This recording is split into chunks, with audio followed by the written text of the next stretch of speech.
Magandang araw Sir Neb at mga kapasta. Ang kwentong gusto ko sanang maibahagi ay tungkol sa tiyuhin kong si Chong Bining. Masasabi kong mabait naman ang Chong Bining at galante. Maganda kasi ang trabaho niya noon sa barko bilang kusinero. Ang masasabi ko lang na hindi magandang katangian niya ay yun nga, masyado siyang galante kaya nagiging gastarol na. Katunayan nga ay nakita ko siya noon na nagwaldas ng libu-libong piso para ipamigay sa mga batang kalye. Naaawa raw kasi siya. Wala naman sanang masama sa pagiging mapagbigay niya. Kaya lang ay pambili sana yon ng cellphone ng pinsan ko na anak niya. Kaya noong na-realize niya na bawas na ang pambili ng cellphone, ay kinausap niya ako para samahan siyang mag-withdraw sa bayan para mabili pa rin ang cellphone ng anak niya. Medyo malayo kasi ang bangko niya sa lugar namin. Yung pag-uusap namin ay magastos pa rin. Kasi sa 7-Eleven kami nagtagpo.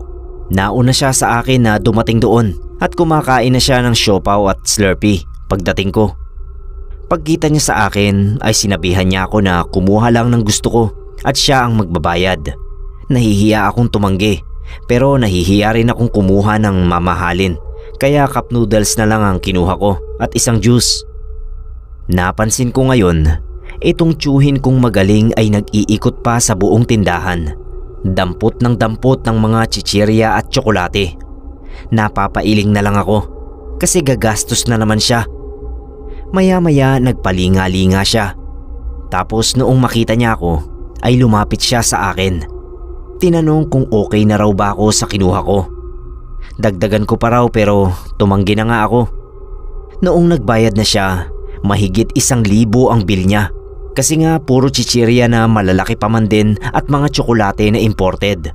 Binulungan ko na nga na sana nag-grocery na lang siya sa supermarket para mas nakatipid. Tapos sabi niya hindi naman daw yun para sa kanya, kundi sa magkapatid na nasa likuran niya. Sino ka akong magkapatid? Lumingon pa nga ang Chong Bining at tumuro sa tabi niya.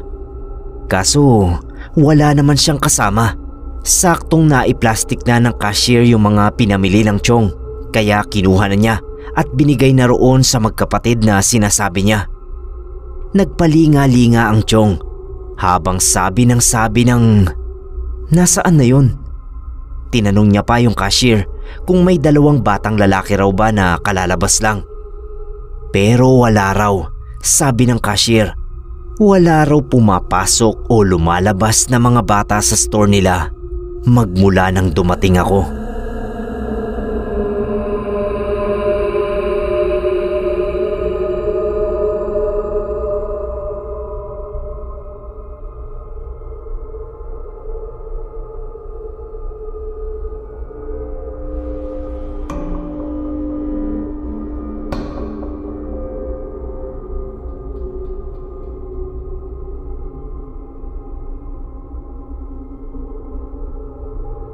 Sir Neb, pamilyar naman tayo sa mga kwentong multo sa 7-Eleven, di ba?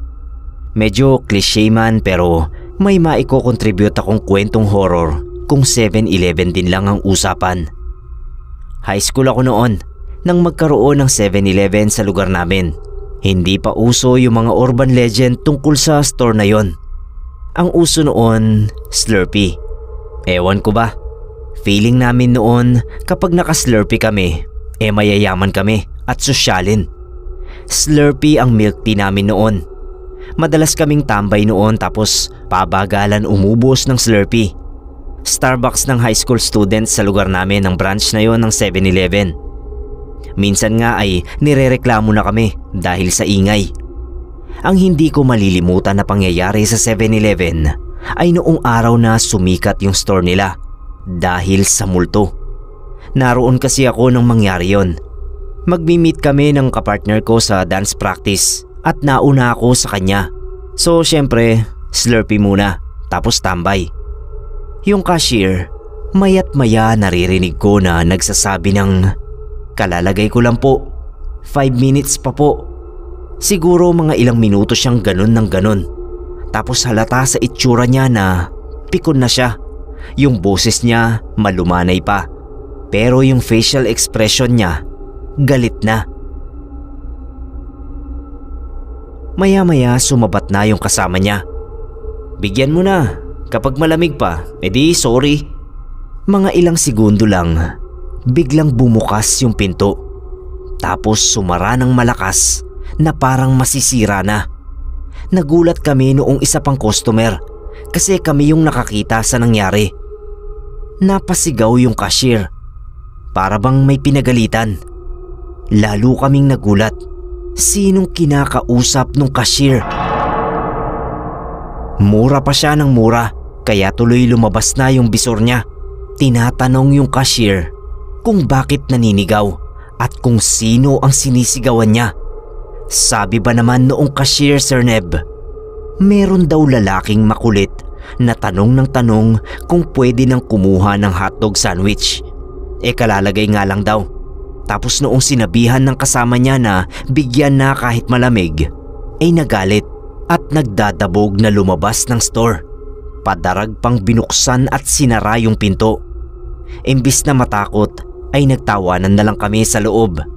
Pero yung balahibo ko talaga noon, lahat nakatayo. Namutla yung cashier at yung kasama niya noong sinabi namin na wala kaming nakikitang kausap niya. Mula noon ay may kanya-kanya ng kwento ng kababalaghan na nagmumula sa store na yon. Ang madalas nilang sinasabi na nakikita ay lalaking nakasuot ng barong. Hindi lang namin alam, Sir Neb, kung yun din ba ang nakita nung dalawang empleyado.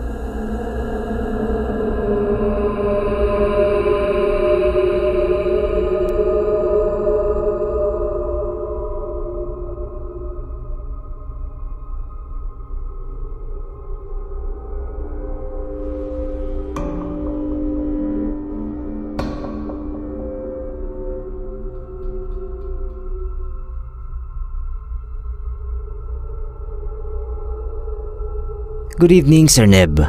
Gusto ko lang po malaman nyo na isa po ako sa mga avid listeners ng mga channel mo. Ang paborito ko po ay yung Gintong Pahina. Sana naman po ay makapag-update na kayo doon. Anyways, magbabahagi lang po ako ng experience ko. Tawagin nyo na lang po akong Ivy. Nangyari ito noong nag-aaral pa ako. Madalas akong gabihin noon kasi working student ako. Kaya nga rin kadalasan kumakain ako sa 7-Eleven bago umuwi. Gustong gusto ko kasi yung chili con carne sa hotdog sandwich nila. Sa dalas ko nga doon ay nakaklose ko yung isang crew nila na itago na lang natin sa pangalang Cindy. Isang gabi, Sir Neb, may batang pumasok sa store. Hinahanap yung nanay niya. "Nakita niyo ba yung mama ko?" Gusto naming tulungan ni Cindy. Kaso kapag lalapitan na namin, bigla na lang siyang tumatakbo palabas. Siguro 2 o 3 gabi yun. Yung huling beses na nakita namin yung batang yon, Sir Neb, ay hinding-hindi ko makakalimutan. Nagkukwentuhan lang kami ni Cindy nun. Pareho kasi naming pinagnanasaan si Dao Mingsi. Yun kasi yung kasagsagan ng Meteor Garden. Biglang dating ulit nung bata. Pero pagpasok niya, hindi siya nagsalita, ni hindi niya kami tinignan. Ang ginawa niya, lumingon siya doon sa sulok ng store. Tapos bigla siyang nagsalita. "Mama, andyan ka pala eh." Paglingon naming dalawa ni Cindy kung saan nakatingin yung bata, ay halos umurong yung dila namin. Hindi kami makapagsalita. Sir Neb, may babaeng nakalutang doon sa sulok. Nakatalikod siya sa amin at hindi gumagalaw. Napaakyat ako sa counter noon. Bahala nang mapagalitan sa boss ni Cindy. Basta ang importante, makapagtago ako.